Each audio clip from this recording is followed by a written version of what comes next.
Episódio de hoje: Pandemia do Eu Sozinho, parte 3.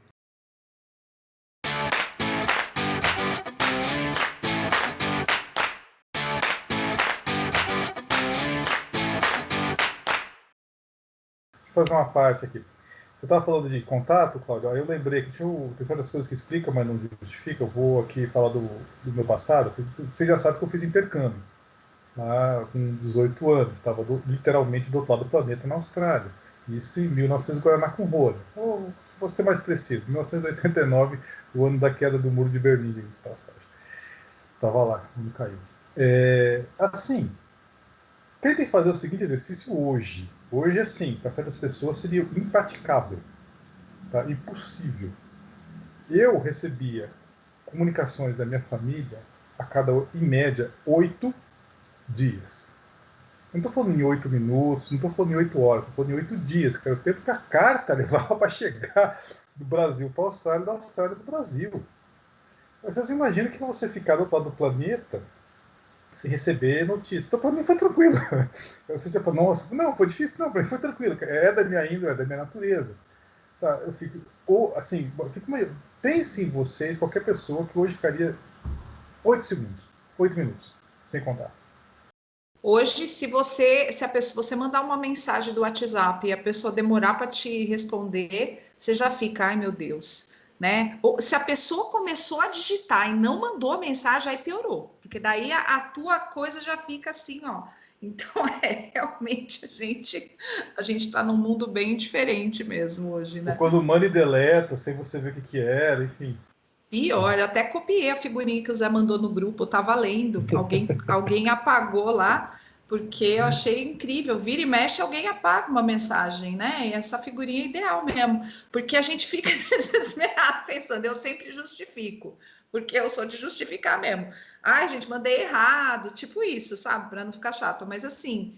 É complicado mesmo, né? A gente aprendeu, aprendeu não, a gente meio que assim, tem que ver o tanto que é o domínio e o quanto que a gente é dominado, né? Então a ferramenta é para nos ajudar, não para nos escravizar, né? Então é importante a gente fazer também essa reflexão. Eu acho que eu estou longe de encerrar o assunto, eu ficaria aqui falando muito, muito mais. Eu só gostaria de fazer uma citação aqui, porque eu fui olhar, né, também sobre o que diz os pensamento kardecista e tal, né? E aí achei uma citação aqui do livro As Dores da Alma, do Francisco do Espírito Santo Neto, que diz o seguinte: sofremos de solidão toda vez que desprezamos as inerentes vocações e naturais tendências da alma. Nos distanciamos do que realmente somos, criamos um autodesprezo, passando a partir daí a desenvolver um sentimento de solidão, mesmo rodeado das pessoas mais importantes e queridas da nossa vida. Eu não entrei aqui no aspecto que a Cláudia citou no começo, das razões emocionais, de, por exemplo, isso, você está no convívio das pessoas que você ama, das pessoas que você quer bem, e mesmo assim se sentir sozinho. Acho que seria um outro capítulo à parte. Mas essa mesma sensação que você está falando, José, eu vou dar um testemunho aqui, de dizer o seguinte: antes de casar com a Cris, eu vivi 15 anos sozinho. E para mim, o natural da vida era assim, entende? Porque eu construí assim, conforme a Carla citou. Até o momento que eu cheguei à conclusão, eu falei assim: bom, então é isso a vida? A vida é só isso, é trabalhar, deitar, dormir e não tenho mais nada para fazer, não tenho mais nada a construir, né? Foi quando eu conheci a Cris e a gente resolveu casar. O fato é que eu não tenho convívio familiar corriqueiro como a Cláudia tem. ao contrário dela, que tem um convívio familiar mais ou menos nas mesmas características que a Cláudia tem. Então, citando a Carla, por exemplo, também houve o tempo de igualar as possibilidades, né? Nem ser tanto do jeito dela, nem ser tanto do meu jeito. Teve que haver um equilíbrio. E ainda tem. Mas a questão é que, citando hoje, eu acho que foi a maior bobagem que eu fiz na vida, em passar todo esse tempo sozinho. Porque eu deixei de aprender um monte de coisas neste tempo. Então eu reconheço que abdicar do convívio foi um erro para mim. Não acho que a sociedade esteja certa, que a sociedade esteja errada, nem quero evocar isso. Mas eu me lembro que no início dos anos 2000 tinha reportagem na televisão falando dos japoneses que ficavam com a cara enterrada numa tela de celular, né? E aí a gente achava aquilo bizarro. E hoje em dia as pessoas passam 5, 10, 12 horas por dia com a cara enterrada numa tela, né? Então, tem essas diferenças, assim, que são parte do mundo que a gente vive hoje, das condições e das ferramentas que a gente tem, e tem as coisas que são de escolhas pessoais, né, de personalidade, como disse o José, de natureza, né, do que é acalentador para você. Mas o que eu gostaria de levantar é, assim, a gente, no meio desses não sei quantos milhões aqui, deixa eu levantar, de 322 milhões de pessoas com depressão, segundo a OMS, é certo que grande porcentagem dessas pessoas não fizeram escolhas por terem depressão, por terem a maioria delas, né? Eu chuto até mais de 90%, sem qualquer base científica. A questão é, se as pessoas não estão escolhendo, a gente deveria fazer alguma coisa para mudar essa realidade, né? Eu não vejo grande perspectiva de mudança no momento, mas seria saudável que a gente cuidasse desse aspecto, né? Se vocês quiserem opinar mais, falar mais, fiquem à vontade. Eu já dei o assunto por encerrado, embora a gente não tenha terminado. Eu só queria dizer que a questão da saúde mental, ela é muito importante, gente, e ela é muito desvalorizada, né? Eu acho que nós vivemos num mundo, e eu gosto muito de algumas palestras do Rossandro, que ele fala exatamente da questão da quantidade de escolhas que a gente tem, que a gente já falou disso em outros momentos, né? A gente vive num mundo onde a gente tem tantas coisas e tantas coisas, que a gente é capaz de ficar 2 horas para escolher o filme que você vai assistir no streaming lá, em vez de você ir lá e colocar. Então, assim, isso é uma das questões da nossa ansiedade, porque a gente tem tanta opção que a gente não sabe muito bem escolher. Mas, para além disso, existem a saúde mental, ela até pouco tempo atrás, hoje eu acho que a gente tem um olhar um pouquinho mais aberto, porque houve um boom, houve uma explosão disso, né? Porque antigamente, não é que isso nunca existiu, sempre existiu. Mas as pessoas, elas não comentavam, elas seguravam a sua onda. Hoje, eu acho que uma das coisas que é favorável, que mostra um pouco da nossa evolução, é que hoje a gente demonstra mais as coisas. Então, obviamente, é aquela coisa, né?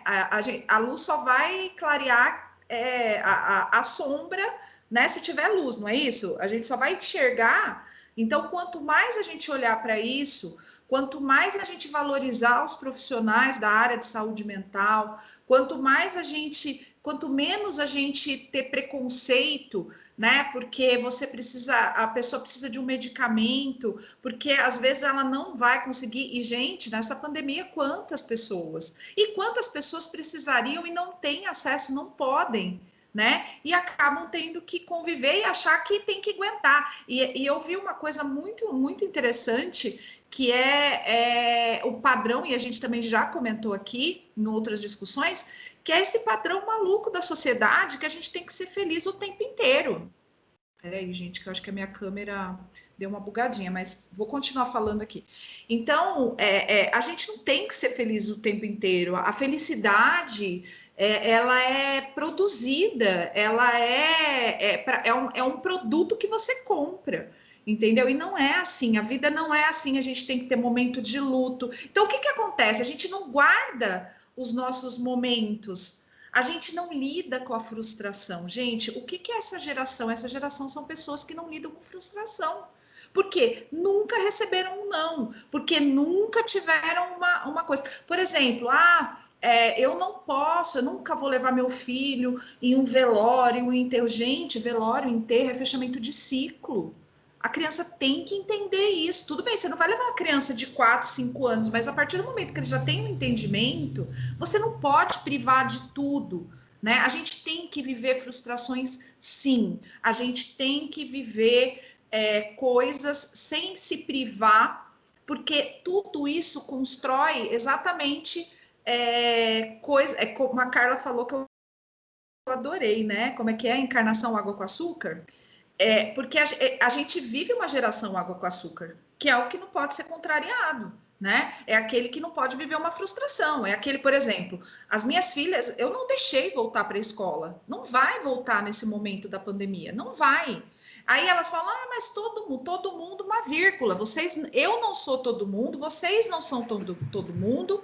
E aí eu aplico a minha autoridade, sim, entendeu? Porque elas não têm idade para entender isso. E eu vejo muita gente falando, ela quer tanto e eu acabo deixando. Não vou deixar. Tem coisas que não é não e acabou. Não tem discussão. Não tem. Eu não sou amiga dos meus filhos, eu sou a mãe dos meus filhos. Então, assim, isso eu acho que é importante as pessoas diferenciarem. A gente não tem que ser amigo. Legal ter uma relação. Meu filho, eu posso dizer para vocês que ele é meu melhor amigo. Ele me entende de um jeito e me ouve e me dá conselhos. É uma coisa assim de louco. Mas essa construção, ela foi feita com base eu sou sua mãe. Hoje, eu tenho muito mais liberdade com ele nesse sentido, mas eu não tenho o menor problema de falar não para ele. Você está entendendo? E ele tem 20 anos.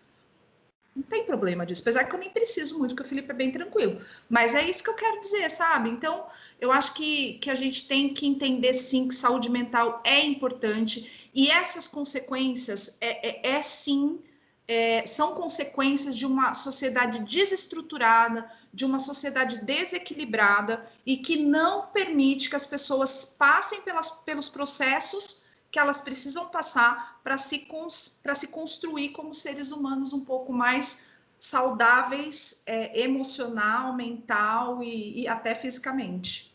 Espiritualmente falando, a gente tem que perceber que todos nós vamos viver todos os tipos de experiências, né? Mas o que a gente tem que ver é se nós estamos bem dentro dessas experiências. Vão ter reencarnações que a gente vai reencarnar com pessoas muito queridas e amigas. Vão ter reencarnações que a gente vai reencarnar dentro de lares em reajustes. E que a gente vai querer fugir, porque é natural, porque a gente não quer sofrer. Mas que a gente veio para desenvolver amor. E uma hora isso vai ser cobrado da gente. Né? A gente fala das pessoas que vivem só.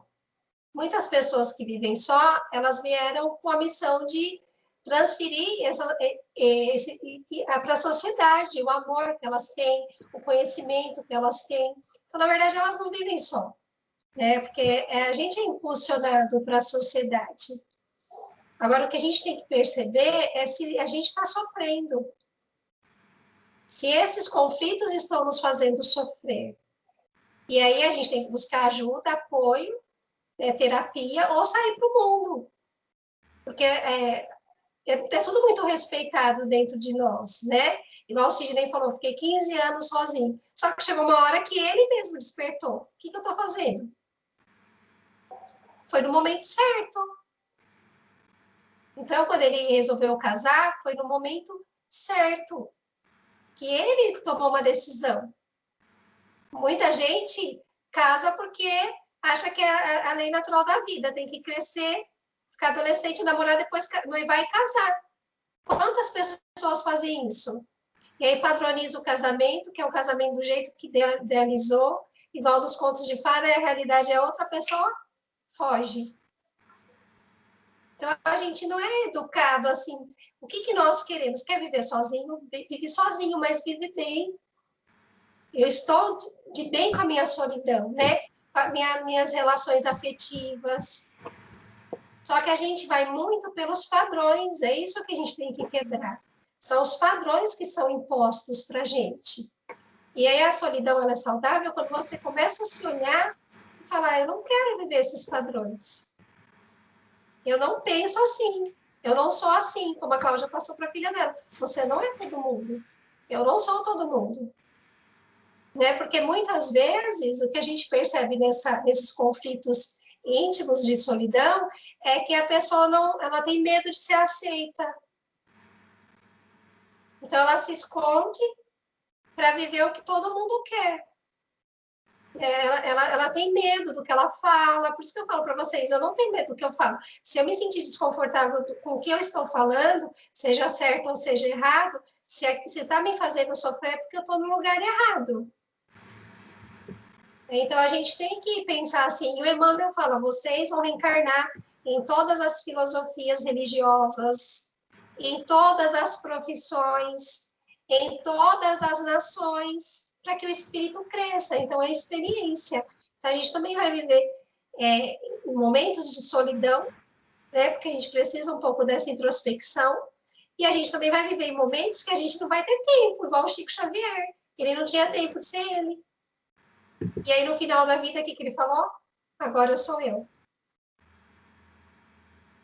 Então, acho que é isso. A gente tem muita coisa para falar, né, gente? Principalmente quando se fala de pandemia, de transtorno, de tudo isso que está sendo levantado aí, né? É tema que dá, assim, para falar o ano todo. Eu não acho que o tema tenha se encerrado. A gente só está terminando porque precisa dar fim, mas, nossa, Deixa eu só fazer os últimos apontamentos aqui, que eu anotei 3 aqui, rapidamente. Acho que a Carla falou assim, cada um tem a reencarnação, assim, justamente questionando aquela água com açúcar. Não, realmente Deus dá as oportunidades, assim, os desafios em cada reencarnação. Eu lembrei aquele trecho da música do Adoniran Barbosa, Saudosa Maloca, que ele fala, Deus dá o frio conforme o cobertor. Tá? Então, eu acho assim, a gente tem que... O seu tema hoje, cara, assim, como eu falei, me deu mega fresquinha, porque, assim, eu tô nessa pandemia. Eu sou um desses caras, e vou falar por que eu sou um desses caras. Aí no mesmo, pegando a onda, aí, não que eu lembrei da Dona Iranda, Deus dá o frio conforme o cobertor, aí eu lembrei de uma música do Raul Seixas, que explica um pouco a questão do eu, do poder me deu sozinho. Eu nasci há 10 mil anos atrás, que ele tem aquele trecho que ele fala assim, e quando todos praguejavam contra o frio, eu fiz cama na varanda. Então, às vezes, a pessoa se isola, que ela vê assim, mas tá todo mundo reclamando do frio. Quer saber, cara? Eu vou mostrar que eu sou capaz de dormir na varanda. Para provar que você, assim, que é possível. Para de reclamar. Sabe? Porque Deus vai dar o frio conforme o cobertor. Então eu vou lá para a varanda. Vou fazer minha cama lá na varanda. E de buenas. Tá? Então, às vezes... Que é uma consciência da sua condição humana, né? Que você precisa se adaptar. Né? Sim. E de repente o cara vai sozinho. Não é porque assim, quem tá comigo? Quem vai lá comigo fazer a cama na varanda? Todo mundo desviou a atenção, foi ele sozinho fazer a cama na varanda. Então tem um pouco disso também. E agora, assim, trazendo um pouco aquele você também fez o seu meia-culpa dos 15 anos aí de vida, assim, isolada.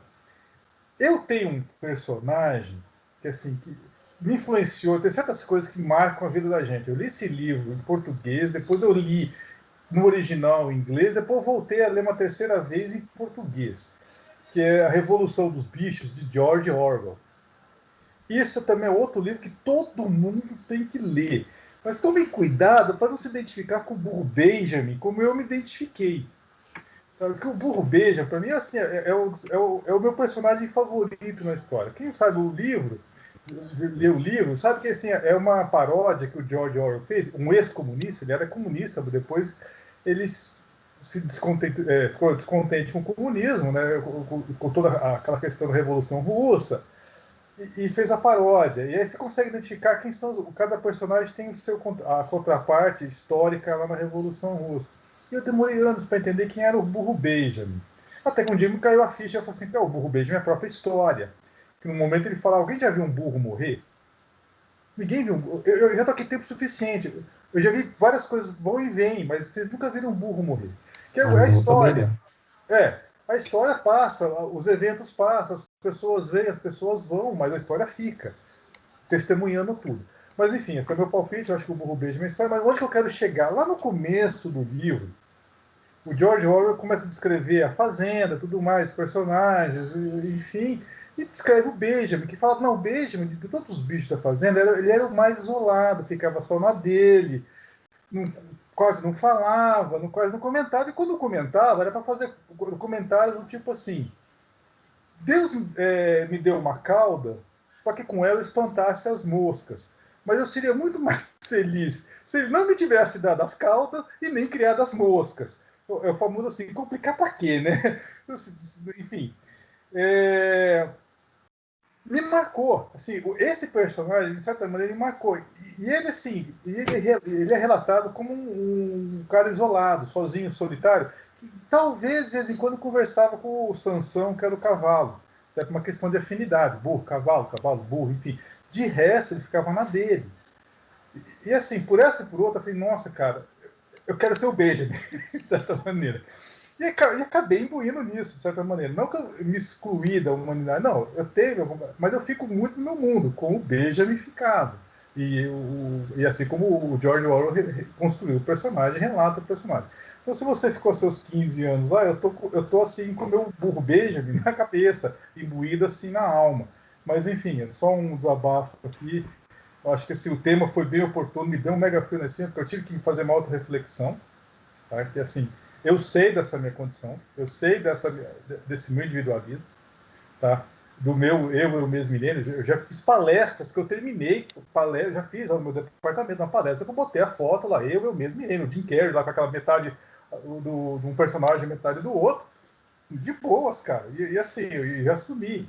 Ó, que às vezes, para fazer o que eu estou fazendo, às vezes tem que ser eu mesmo milênio, porque não dá para delegar. Eu gostaria, mas não dá. Mas enfim, bola para frente, nós estamos aqui espero que realmente que a dominância seja certa, que Deus deu fui conforme cobertor, e uma hora a gente chega lá. Nós estamos aqui para aprender. Eu propus esse tema porque acho que o mundo inteiro está doente, né? Quem não pegou o Covid, o resto das pessoas está doente, seja por saudade, seja por falta de dar um abraço, seja por falta de convívio. E a maioria, óbvio, não vai admitir, mas isso vai aparecer em algum momento. Acho até que os próximos anos serão um caos na quantidade de gente problemática que vai surgir por aí. A questão toda não é essa. Eu só queria fazer uma brincadeira final, José. Sabe aqueles empregos que os caras dão na ilha de Katmandu para você morar 1 ano e cuidar do farol? Meu sonho era ser esse cara aí, entendeu? Falar assim, não, quer que eu vou, eu vou. Para mim não tem problema não, eu vou. Mas como tudo na vida, não pode ser exagerado, né? A gente precisa equilibrar, porque você acha que você vai trabalhar na ilha lá e o seu trabalho vai ser acordar e ir para a praia? Não, tem um monte de atividades, tem coisas que você precisa fazer. Então, as pessoas estão optando pela solidão, no meu modo de ver, pelo motivo errado, a grande maioria. porque é o jeito mais fácil de empurrar o problema e não de resolver. Entendeu? Se você tem problema de convívio com os seus, não seria melhor resolver, né? Já que a Cláudia citou que a gente está no núcleo necessário para a gente passar pela aprovação. Então, é isso. Essa é a minha função. Então, eu vou tirar o melhor caldo desse angu aqui. Mas a gente opta pelo mais fácil sempre, né? E esse é o grande defeito, eu acho. Olhando para trás hoje, eu acho que eu fiz bobagem, né? Particularmente falando. Eu acho que eu seria uma pessoa melhor se eu não tivesse levado a vida da maneira que eu levei até aquele momento. Então, eu estou tendo que reaprender umas coisas que eu considero bastante básicas, né? Que eu já deveria saber desde a adolescência, por exemplo. Entende?